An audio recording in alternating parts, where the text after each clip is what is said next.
স্বরাষ্ট্র মন্ত্রণালয়ের উপদেষ্টা মোহাম্মদ জাহাঙ্গীর আলম চৌধুরী বলেছেন, কলেজের সমস্যা আলোচনা করে সমাধান করতে হবে। এজন্য আমাদের শিক্ষকরা রয়েছেন, কেউ রাস্তায় নামার প্রয়োজন নেই। আমরা চাই না আগের সরকারের মতো ছাত্র ভাইদের কঠোরভাবে দমন করতে। আলোচনার মাধ্যমে শান্তিপূর্ণভাবে সমস্যা সমাধানের চেষ্টা করছে।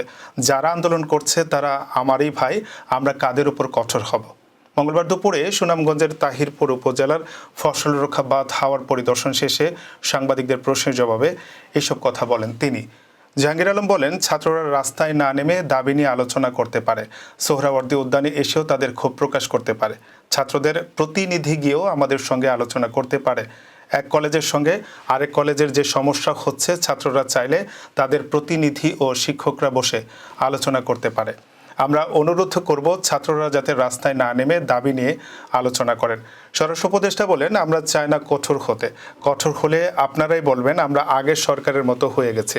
আমরা চাই না আগের সরকারের মতো ছাত্রদের উপর লিথাল উইপন ব্যবহার করতে। আলোচনার মাধ্যমে সমাধান করতে চাই।